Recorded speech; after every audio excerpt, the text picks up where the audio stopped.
اس عمل کو قیامت تک کے لیے جو بھی گناہ گار اختیار کر لے گا اللہ تعالیٰ اس پر کرم فرمائے گا، اسے معاف فرما دے گا، بے شک وہ بہت ہی زیادہ بخشنے والا بڑا ہی مہربان ہے۔ ناظرین، آج آپ کے سامنے یہ بیان کیا جائے گا کہ قوم یونس سے اللہ تعالیٰ کا آیا ہوا عذاب کس عمل کی وجہ سے ٹلا، کہ آیا ہوا عذاب ان سے ایک عمل کی وجہ سے ٹل گیا۔ وہ عمل کون سا تھا وہ آپ کے سامنے بیان کیا جائے گا۔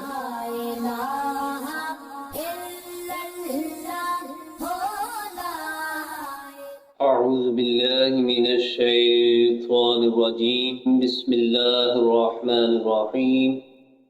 الا قوم یونس لما آمنوا کشفنا عنہم عذاب الخزي فی الحیاة الدنیا ومتعناہم الی حین، صدق اللہ العظیم۔ ناظرین، حضرت یونس علیہ السلام کی قوم سرزمین موصل میں مقام نینوا پر رہتی تھی۔ اللہ تعالیٰ نے حضرت یونس علیہ السلام کو ان کی طرف بھیجا۔ یونس علیہ السلام نے انہیں بت پرستی ترک کرنے اور اللہ تعالیٰ پر ایمان لانے، اللہ تعالیٰ کی عبادت کرنے کا حکم دیا، تو انہوں نے اس کو قبول کرنے سے انکار کر دیا۔ تو یونس علیہ السلام نے انہیں یہ خبر دی کہ 3 دن کے بعد ان پر اللہ تعالیٰ کا عذاب آ جائے گا۔ یہ کہہ کر حضرت یونس علیہ السلام وہاں سے تشریف لے گئے، اور 3 دنوں کے بعد جب ان پر عذاب کے آثار نمودار ہوئے کہ ایک سخت قسم کا دھواں ظاہر ہوا جس نے پورے شہر کو اپنی لپیٹ میں لے لیا۔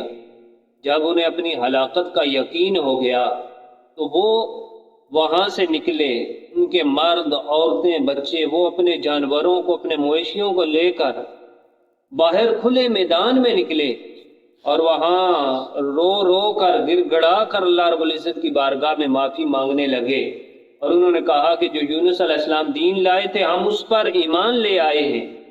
یعنی اس قدر وہ روتے اور مٹی اٹھا کر اپنے سروں پر ڈالتے۔ انہوں نے ٹاٹ کے لباس پہنے ہوئے تھے، ان کے پاؤں میں کانٹے چبھتے، نہ ان کے پاؤں میں جوتا تھا، نہ لباس پہنا تھا، ٹاٹ کا لباس پہنا ہوا تھا، سروں پر مٹی ڈالتے، جسم پر مٹی ڈالتے، رو رو کر گر گڑا کے زمین پر اللہ رب العزت کی بارگاہ میں معافی مانگتے۔ تو اللہ تعالیٰ نے ان کے صدق کو دیکھ کر ان پر رحم فرمایا، تو اللہ تعالیٰ نے انہیں معاف فرما دیا۔ تو اس کا ذکر اللہ رب العزت نے سورہ یونس کے اندر بیان فرما دیا کہ الا قوم یونس، کہ قوم یونس لما آمنوا، جب وہ ایمان لے آئے تو کشفنا عنہم عذاب الخزي فی الحیاۃ الدنیا، تو ہم نے ان سے دنیا کی زندگی میں ذلت کا عذاب دور کر دیا۔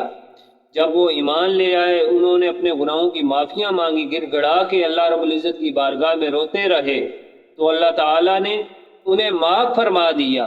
اور ارشاد باری تعالیٰ ہے کہ وَمَتَّعْنَاهُمْ إِلَىٰ حِينٍ، اور ہم نے انہیں ایک مقررہ وقت تک فائدہ بھی دیا۔